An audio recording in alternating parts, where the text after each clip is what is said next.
of men of the 2nd Marine Division. We're now embarking on a full-scale amphibious operation after many months of intensive training.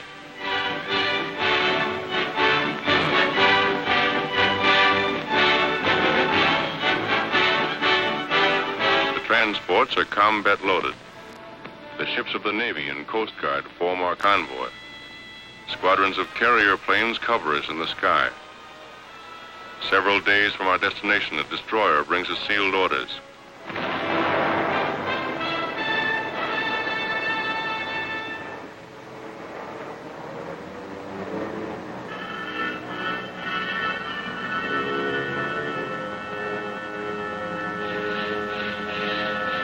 It won't be long now before we know where we're bound.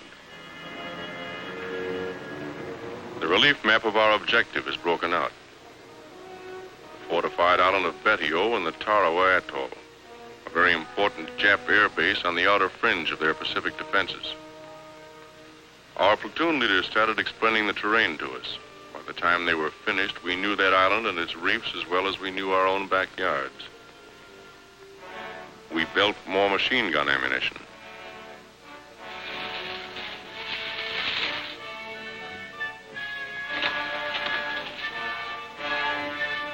Check and test fire all weapons.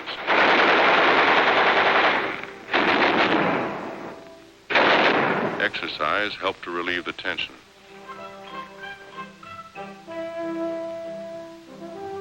Navy and Coast Guard coxswains received last-minute instructions on formations, rendezvous areas, and departure times. Services are held on the last evening before D-Day.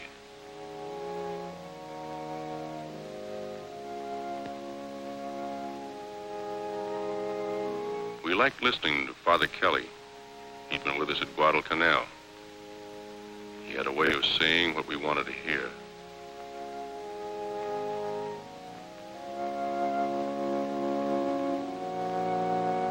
Many of these men were killed the following morning.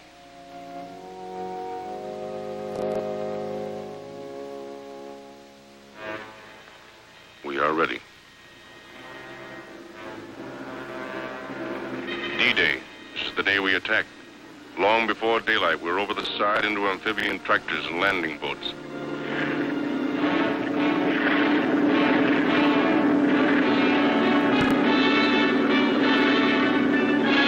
At daylight, our naval vessels open fire, and for 4 solid hours, they pound Tarawa with high explosives.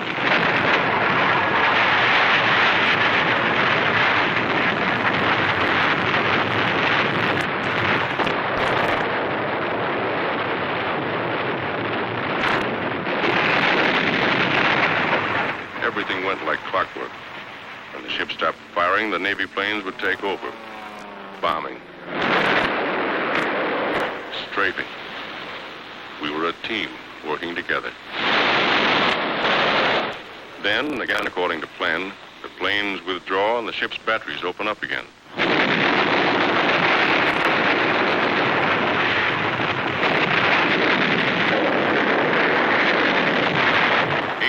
The hour we attack is getting close. For 3 days before we moved in, over 4 million pounds of explosives had been dropped on the island. It didn't seem possible that anyone could live through that bombardment.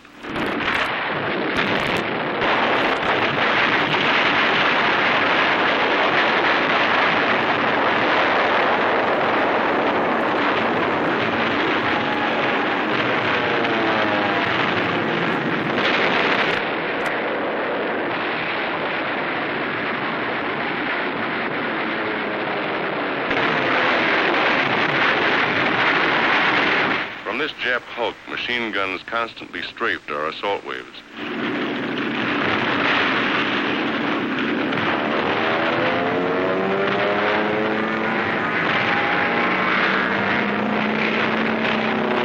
We bombed them out twice, but each time a new crew took over. One of our planes scores a direct hit.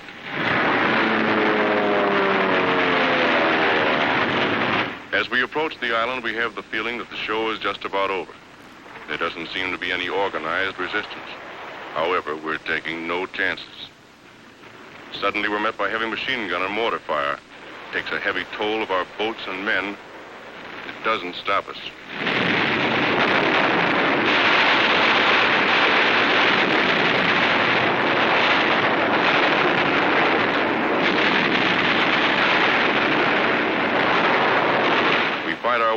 beach.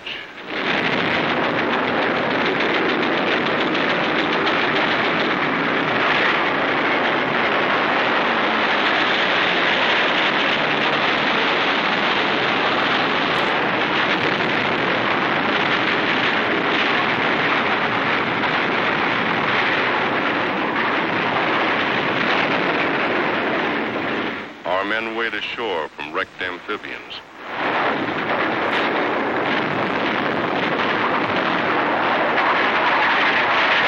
A long pier extending across the fringing reef gives protection to a lot of our boys on the way in. We have a pretty good toehold on the beach, but Jap fire pins us down for hours.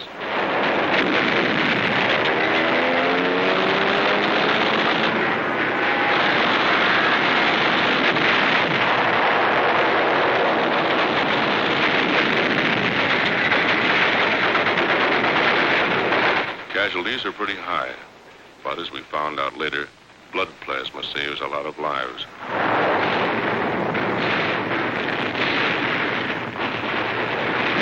When reinforcements arrive, we start moving up.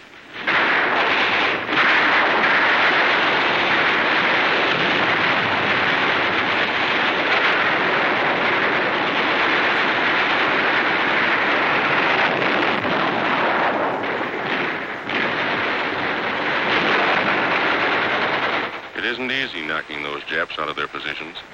They're hidden in trees, behind revetments, buried pillboxes, bomb-proofs, bunkers.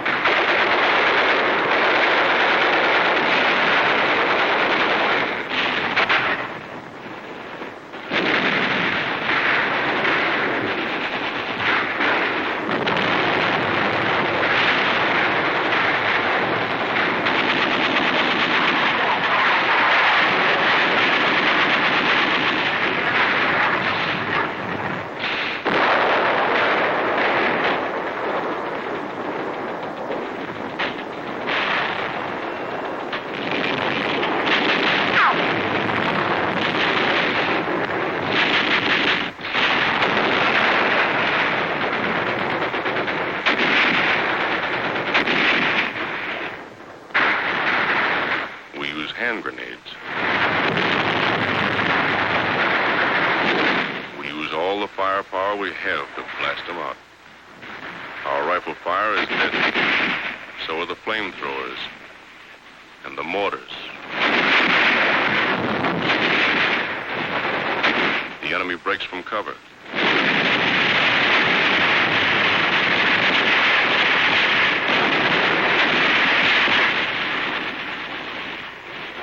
It's tough getting them out of places like this. We can never be sure where their snipers are placed. We take it slow, easy.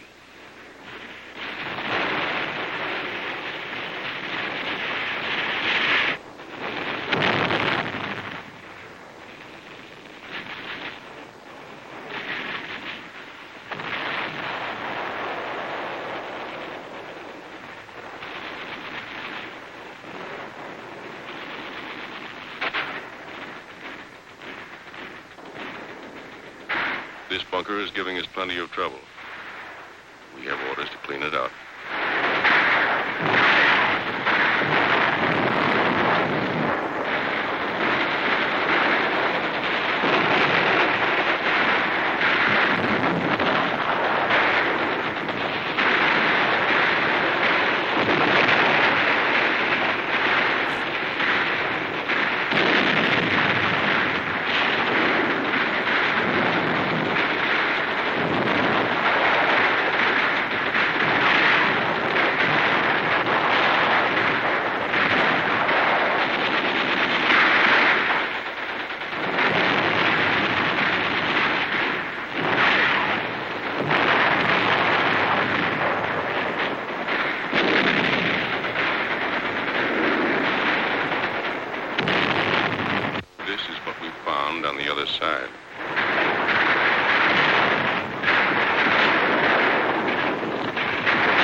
savage fighters. Their lives mean nothing to them.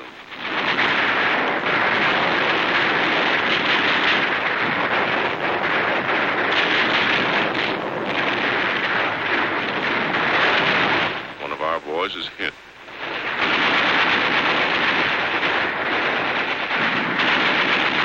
At night, the Japs would swim out to our wrecked amphibians and set up machine guns.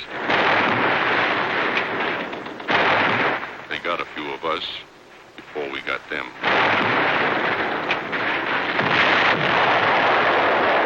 The commanding officer of the assault troops confers with his staff. One of our medium tanks remains in operation.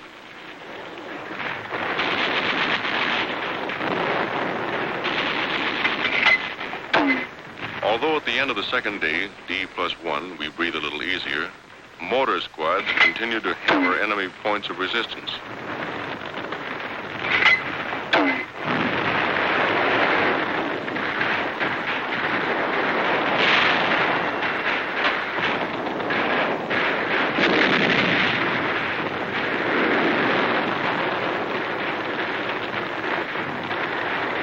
By this time, we know the Japs are licked. They must know it, too. There's still strong resistance. Nip suicide snipers tie themselves up in the trees and take pot shots at us. We hit them, but they don't fall. Just die and hang there.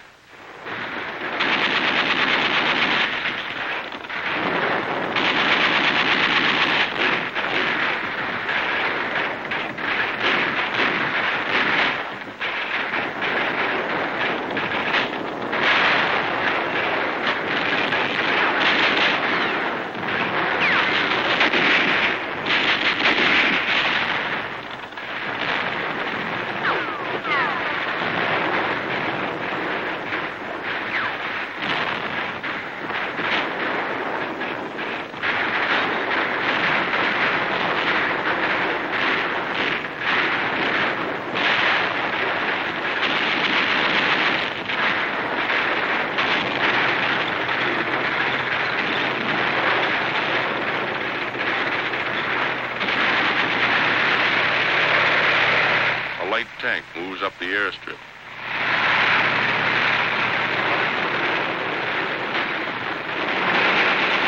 One of our boys is wounded during the attack on the airfield. Another Marine goes out after him in a jeep under heavy machine gun fire.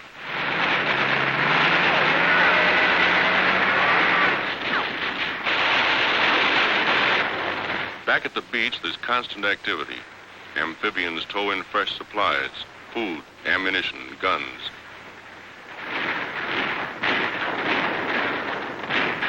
As the battle moves across the island, the chaplain's assistants tend the dead, removing the lower identification tag and leaving the duplicate on each Marine so there'll be no mistake later on. Generals Holland Smith and Julian Smith commanding the force and division.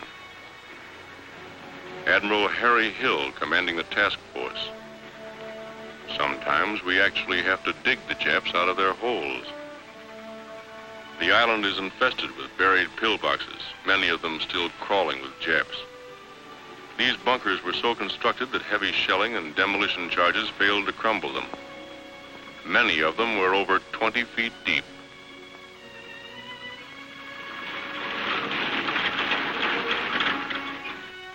Our first prisoners.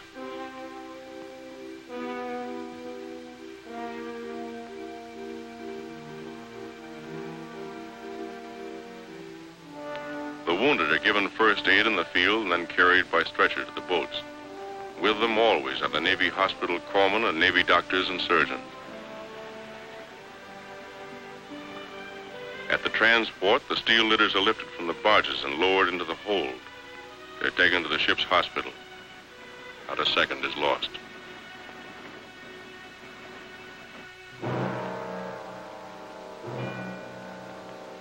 These are Marine dead. This is the price we have to pay for a war we didn't want. And before it's over, there'll be more dead on other battlefields.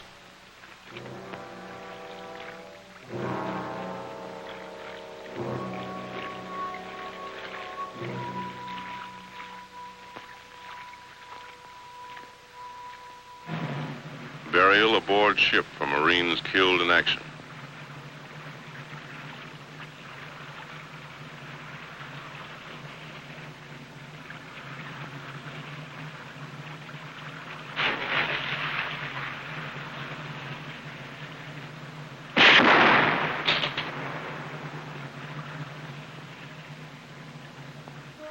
Just to make sure they're not concealing weapons, the prisoners are lined up and their clothes cut away.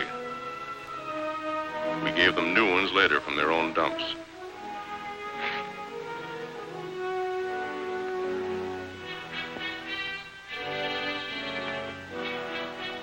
The rest of the island's defending force is dead. None escaped. Tokyo once boasted that it would cost 100,000 of our men to take Tarawa.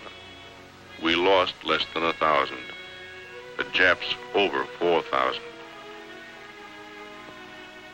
A wounded Jap soldier. We took very few of these. Most of our prisoners were Korean laborers. One of our officers captured these Japs from a disabled landing boat. Prisoners carry their own wounded to the pier for evacuation. Captured Jap water. This is the first chance the boys have had to wash since they got on the island. Gunfire from our warships knocked these big guns out early in the bombardment. These were English Vickers guns captured by the Japs in Singapore.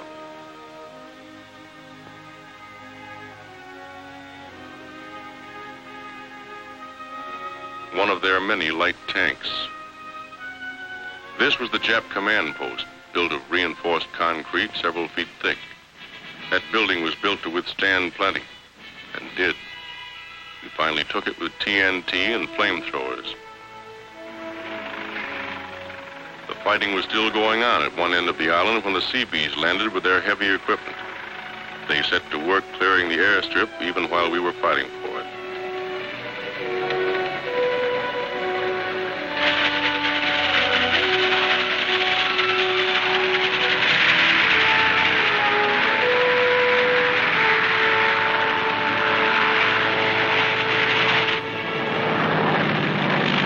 The first plane landed just 24 hours after the Seabees had started to work.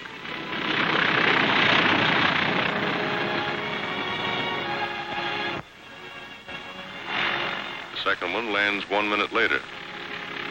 We welcomed the pilot to our new home. It was our first chance to thank those guys for the swell job they did for us before and during the attack. On D+4, our relief came in. Maybe you think we weren't glad to see them.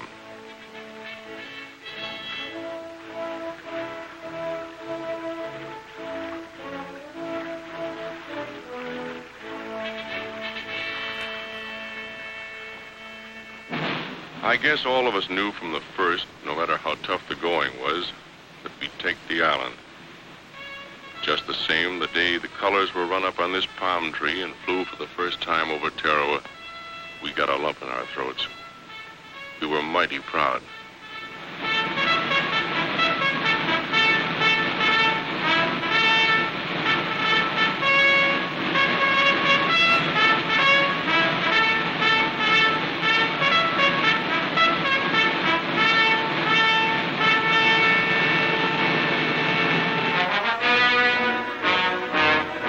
These are the Marines who took Tarawa.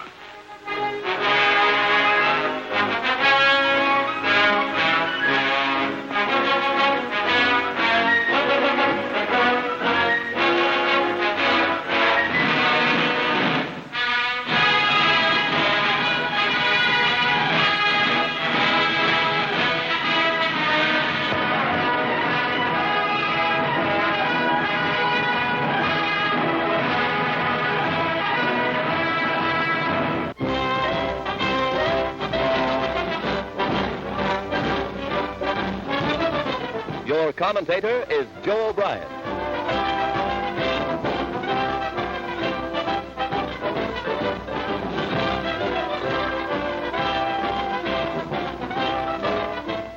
The United States goes to war. Offensive war, the kind of battle in which America and Americans always excel. Japan's treacherous attack upon Pearl Harbor flares like a battle cry as fighting men of the United States surge forward, determined to bring the war to the Japs. American ships, planes, and guns are rushed in ever-increasing numbers to meet the enemy shot for shot, but with a superior efficiency and a unified spirit, with a will and determination to win, to pay back in flaming installments for Japan's evil deception. Troop transports plow westward in the Pacific, guarded in the air, protected on all sides by the United States Navy. Sailors, soldiers, and civilian workers are rushed to reinforce the defenses of Pearl Harbor. Soldiers for United States outposts, sailors for the Pacific Fleet, Marines for land and sea duty, civilian workers for reconstruction. Great ships, once luxury vessels, now turned over to the grim business of war, turn their bows into the direction of war, carrying necessary supplies, men, and equipment to make America's far-flung offensive possible and lasting.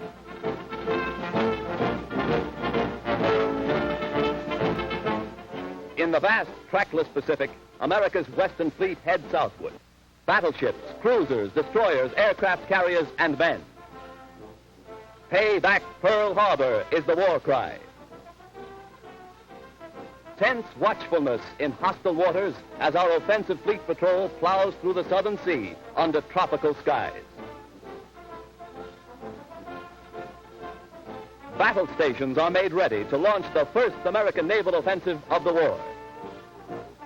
A United States aircraft carrier steams ahead, while below decks, Vice Admiral William Halsey, Jr. and his aides map details of the surprise attack. Their battle objective is the Jap-controlled Marshall and Gilbert Islands, halfway between Hawaii and Australia in the South Pacific.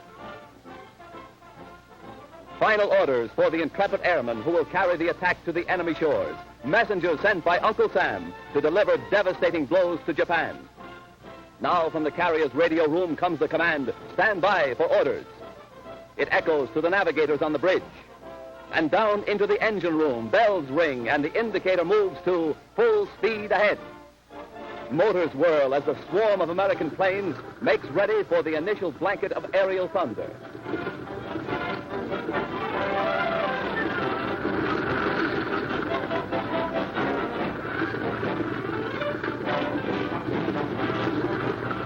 Arming crews rush bombs to the monster aircraft. Everyone has a job to do, a serious job for America. Now they are almost within sight of the islands mandated to Japan by the League of Nations, almost within range of the bases from which the Japs attacked Wake Island.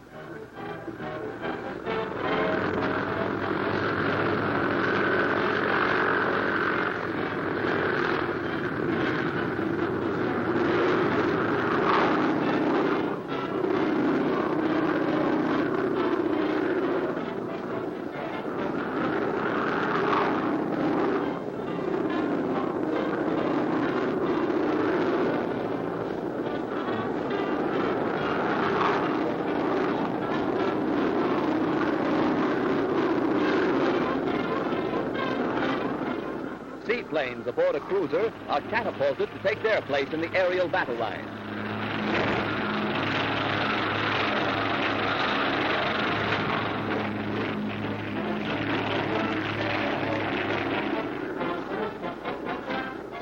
Then comes the order, fire!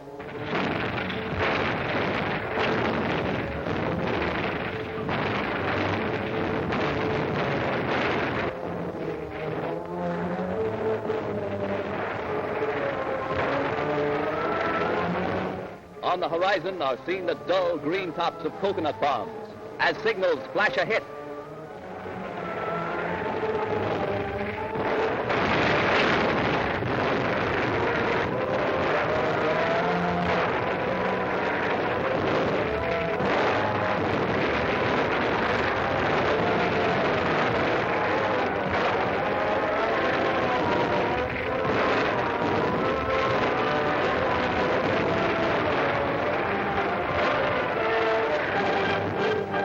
A modern Japanese light cruiser and an aircraft carrier suffer direct hits in the relentless bombing.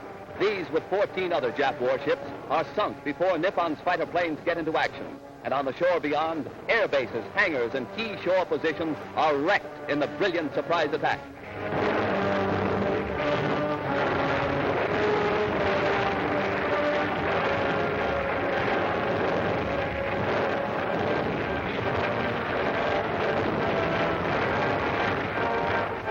Dense black smoke billows up from destroyed ammunition dumps.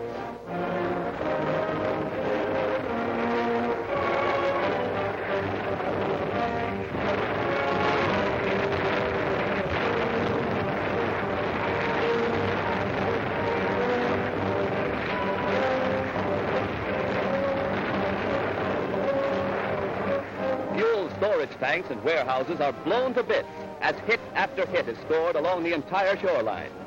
Jap planes appear, but too late. United States gunners have the range and pelt the sky full of hot steel.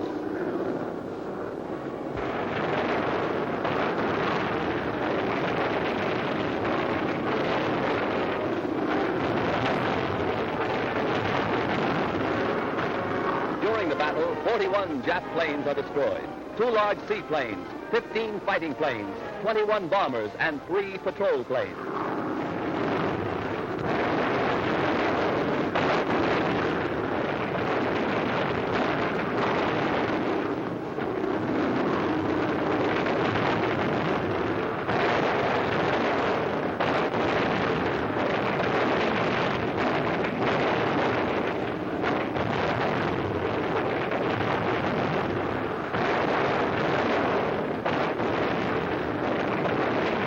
There's a hit, and down the enemy comes, plunging into the tropical seas.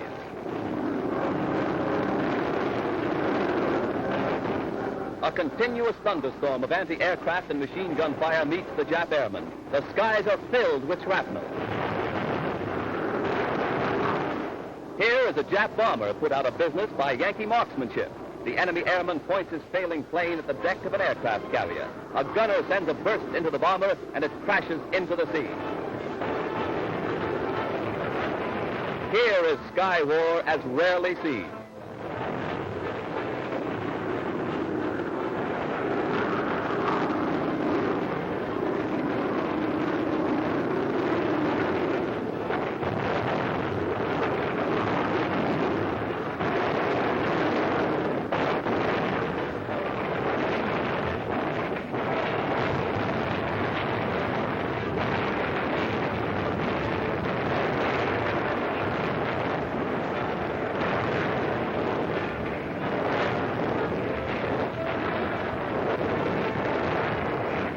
Six fortified enemy bases get a taste of Uncle Sam's fighting temper. According to naval experts, this is the pattern of the war we must fight, eventually in Japan's home islands themselves.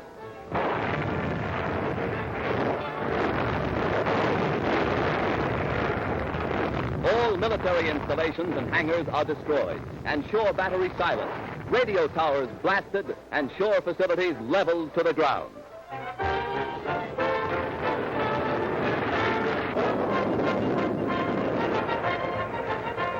Oil tanks explode.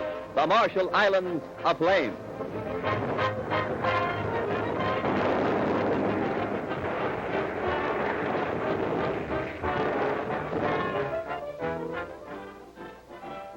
Homeward they turn as the smoke of battle rises. Homeward to report, Page, first installment on Pearl Harbor.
if any of us from the 81st Wildcats could forget it. Seems a lot long. Those 4 days at Waikiki, the Wahinis, if you got lucky. Of course, there were guys who'd rather go swimming. That's us. July 1944. Sleeping in the hot sun after all those rugged months of jungle training. Fat, sassy, and shaved. We thought then we knew all the answers. This came under the heading of morale building.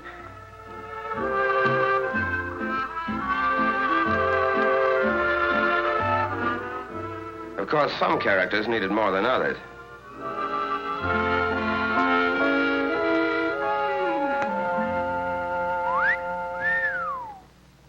But while we were taking it easy, headquarters was doing its job.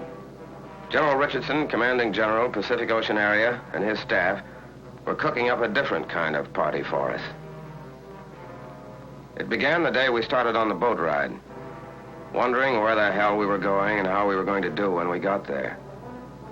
2 solid years of training in back of you, but training and climbing through the ropes on fight night are 2 different things. There were more than a couple of guys climbing that gangplank who were giving that subject their private attention. And we shoved off on our little excursion of about 6,000 miles over water.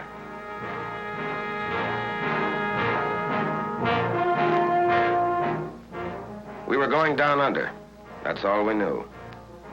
We'd have even been glad to see a Kapu sign if it were standing on dry land. Every man with a cabin to himself. Picture of a guy getting fixed up to go to a concert.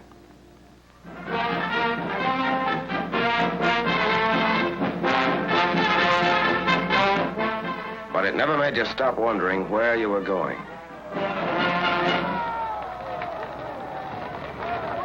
Time on our hands, so we figured out ways to spend it.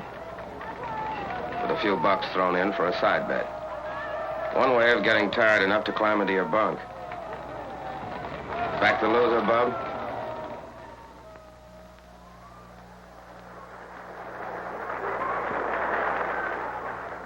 On number 3 hatch port side, the admirers of Lower Basin Street chamber music got it their way.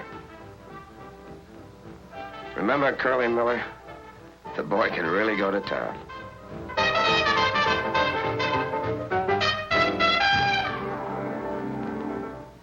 The day we crossed the equator and the shellbacks got their crack at the pollywogs. And there's still some of us in the outfit who take off at the sight of a curved stick.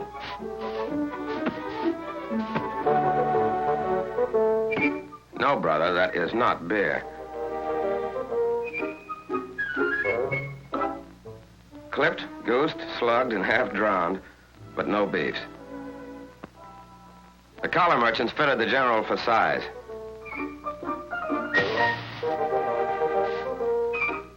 The local barbers gave him a once-over lightly. Dental inspection. A rub-down at the club. The treatment's finished and the general's a shellback. When you look back now, you can remember a lot of laughs on that boat ride, but mostly it was just plowing along through that ocean, under that sky tent, and waiting, and watching for Jap subs or carrier planes.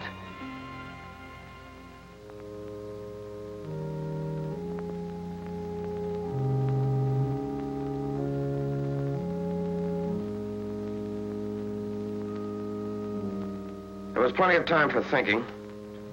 30 days for it. Thinking about a lot of things you remembered. Sometimes about what was ahead. That was a special kind of thinking. And when you looked around, you saw you weren't the only one doing it.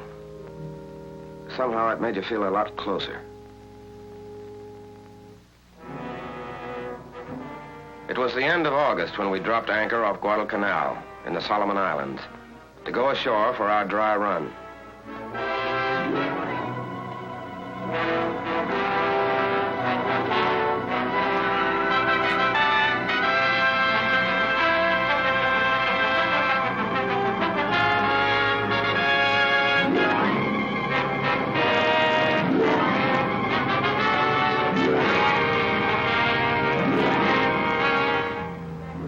any Jap Kapu signs on the beach. But when you hit it, you got that quick flash about the guys who were here ahead of us at Guadalcanal and the job they did. To look at it, you couldn't believe that beach had ever felt the bite of live ammo.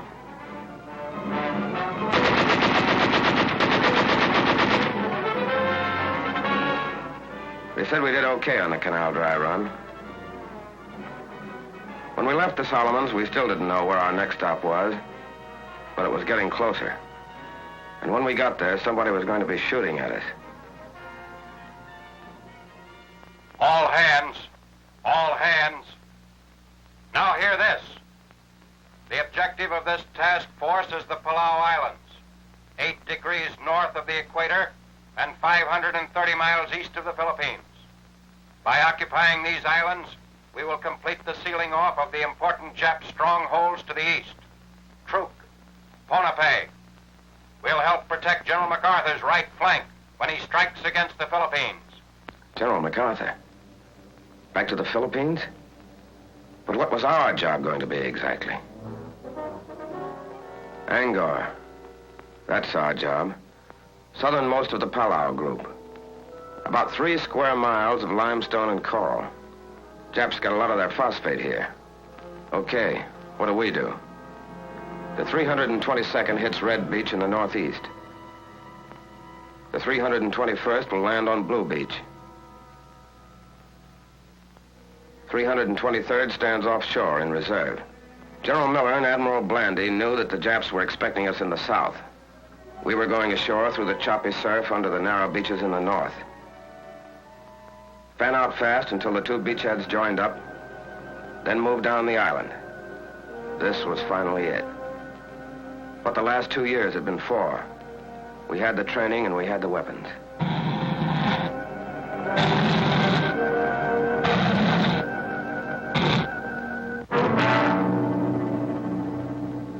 There was Angkor. On it, holed up in caves and pillboxes with a tough Jap regiment with plenty of experience in China back of them. This was our first time. How were we going to do?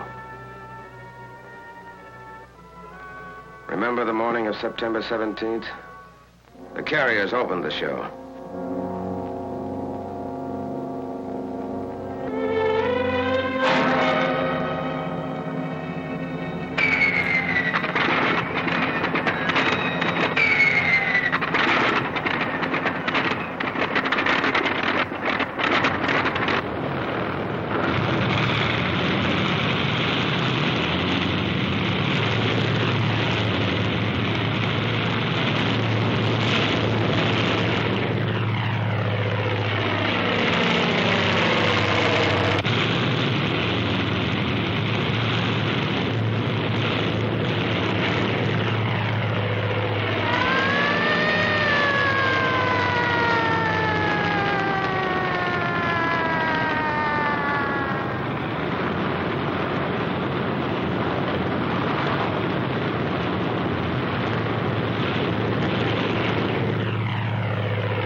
Okay, first wave shove off.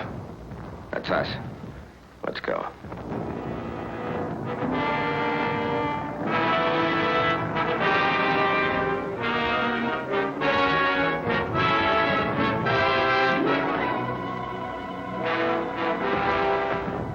Scared?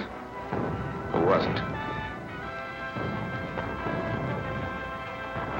At least the waiting's over.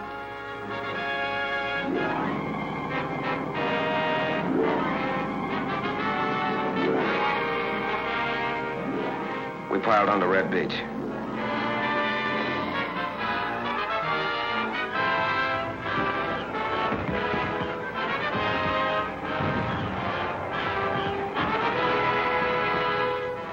Grab it, brother. You'll need it.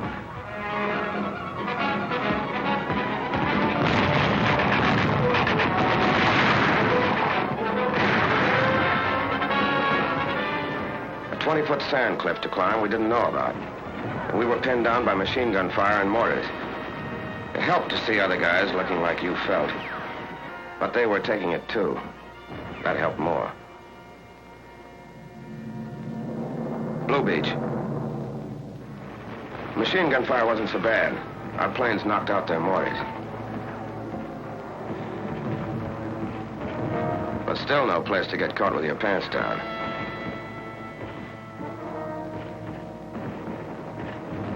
They had no regular defense line. They melted right into the ground. We had to blast or burn every damn last one of them out.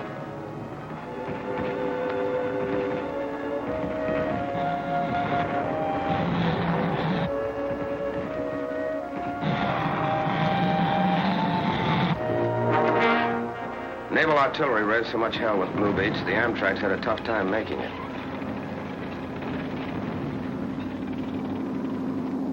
Back at Red Beach, things had got better. We were able to move in off the beach, which was also nicely torn up.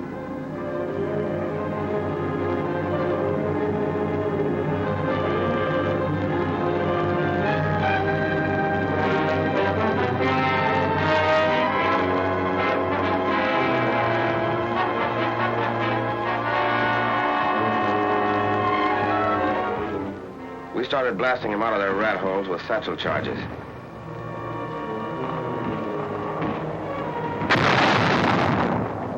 By H+1 hour, we had a combat intelligence center operating. But we couldn't locate anybody for intelligence to talk to. They wouldn't come out alive.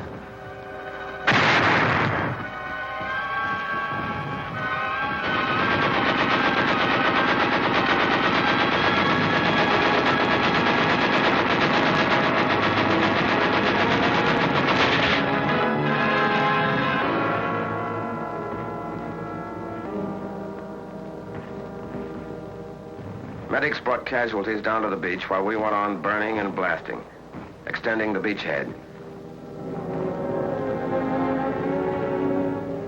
And for every litter that went out, 6 other guys came in.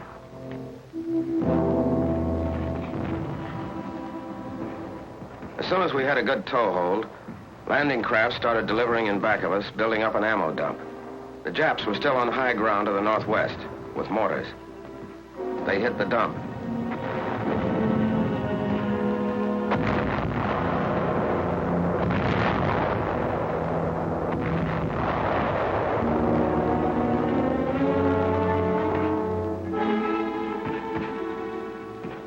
We saved most of it. But who wants to be a fireman at a time like this?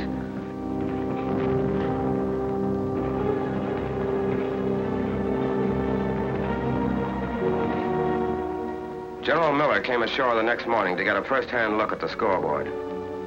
It was no setup. Inland, the Japs were acting tough. We'd had snipers and mortars on us all that first night. Plus, they're trying to infiltrate through the lines for some quiet knife work. That second morning, we were behind schedule. Red and blue beachheads still weren't joined up. But we kept slugging until we did join up.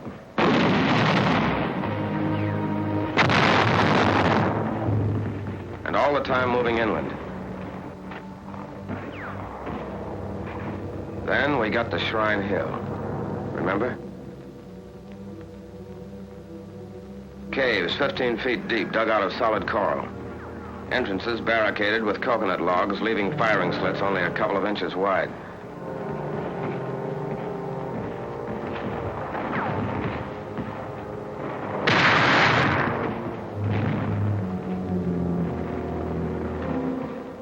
They were tough monkeys.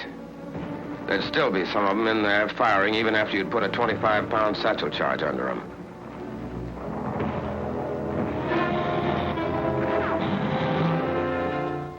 Tough, all right, but they could be had. So we took Shrine Hill, one place where they wouldn't pray to their ancestors anymore. Then we got to Saipan Town. What was left of it.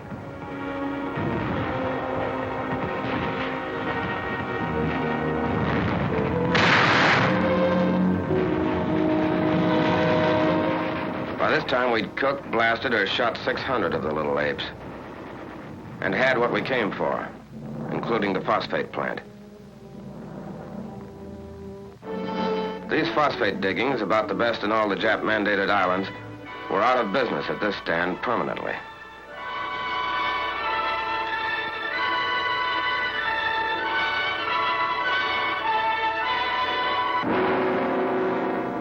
We weren't taking chances. They know how to hide like the murdering weasels they are. We heard that some of them were still on high ground up to the north.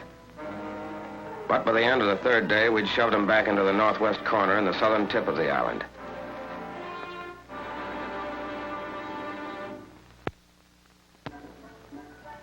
The first chance to let down in 3 days. While you clowned around, there were a couple of things rattling around in the back of your head. These guys you'd been with a couple of years, you realized you hadn't really known them until the morning you hit the beach together. You had a different angle on them now, and wondered if they were thinking about that too.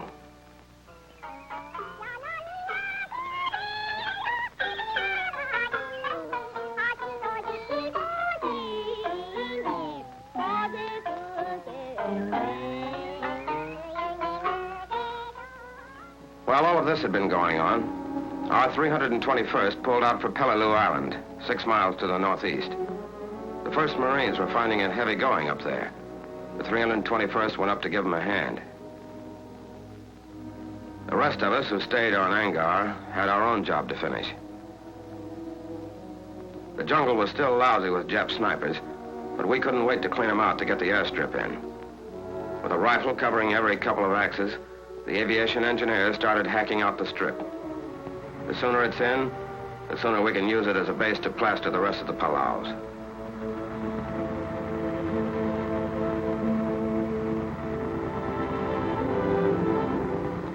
Not quite right for a B-29 yet, but recon planes could start to use it and did.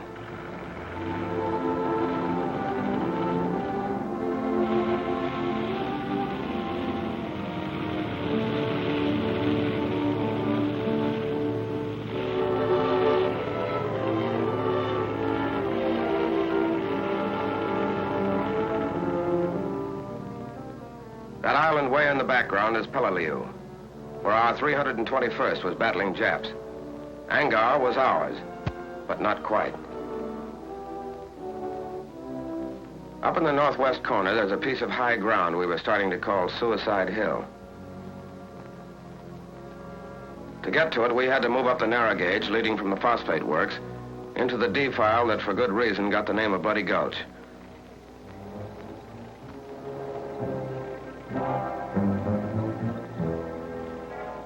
There were plenty of Jap machine guns and snipers up there, too.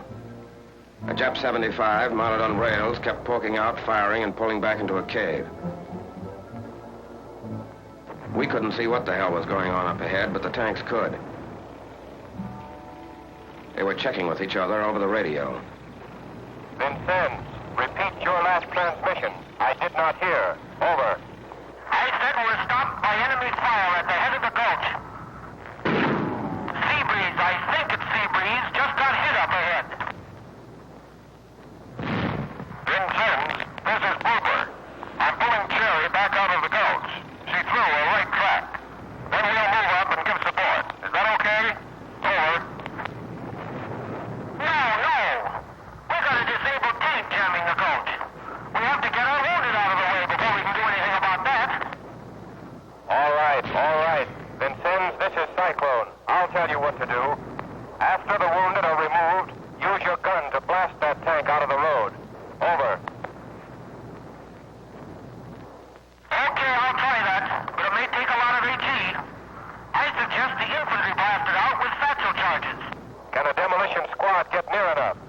got enemy fire. Over. They can get up there. They can get up there. We're under fire all right, but those rudder bearers are working right in it. They're bringing those guys out with stuff kicking up all around them. Brother, what guts. All right, then. I'll contact infantry. As soon as our wounded are out of the gulch, we'll blast. Or will any combat vehicle to the rear speak to me? Come in, please. Over. Okay, Cyclone. This is Paul Copper. Over. I want you to warn all infantry in your vicinity to take cover. Get them off the rails. We're going to blast up ahead. Now, to any combat vehicle near there, pull back out of the way. Acknowledge. Acknowledge. I heard you, Cyclone. This is Rose. I'm right in there, but not too close.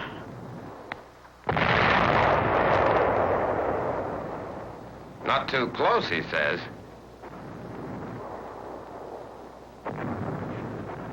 But the way is cleared now for the 2nd Battalion to move through the gulch.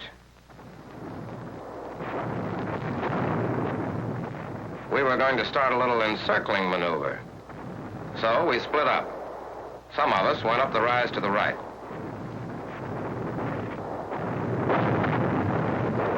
The rest of us went to the left, going in with everything we could carry.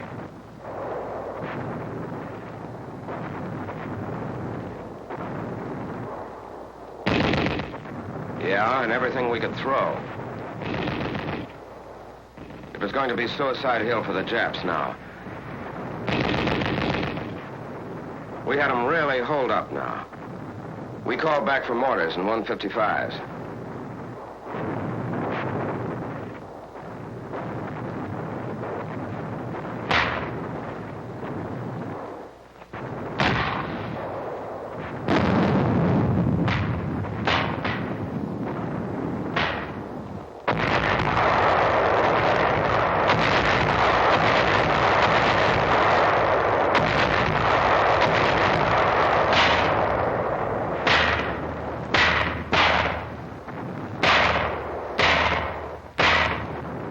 They really got it.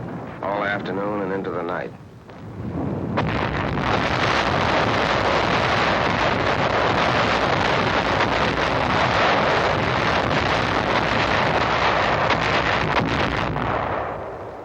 That was the end of all real resistance on Angara, and the end of our first fight. It had been no cinch. They'd poured everything they'd had on us, from 75s down. But we'd won our first battle, and we had a right now to call ourselves the 81st Wildcats.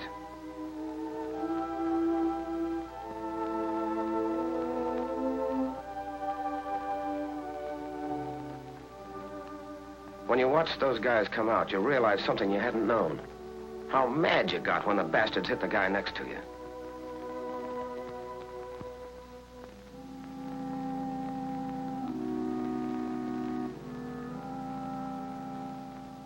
Colonel Venable, our regimental commander, was hit by that 75. With the rest of our officers, he'd been right up there with us.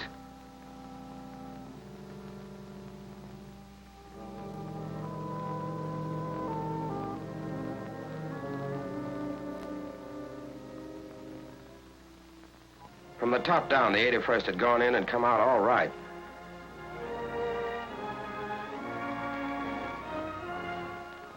These are the faces of men who fight. These are the tired faces of men who have seen death. These are the faces of men from your own hometown who carried the flag of America a step nearer to Tokyo. Look at these faces. Here's the boy who sold you gasoline on a Sunday afternoon. Here is an American boy. Looks tired, doesn't he? He is. Here's the boy who came calling on Saturday evening and took your daughter to a movie. Here's the boy that everyone predicted would make All-American when he went to the State University. But he didn't go. These men don't like war. But the enemy must be met and destroyed wherever he can be found. They know that. And so do you. Are you doing everything you can to help them? Are you buying war bonds? Bonds that pay for the weapons with which they fight? Bonds that provide places for them to rest? and hospitals in which their wounds may heal? Are you buying war bonds to the limit of your ability to ensure that a strong and worthwhile America will be waiting when these men return?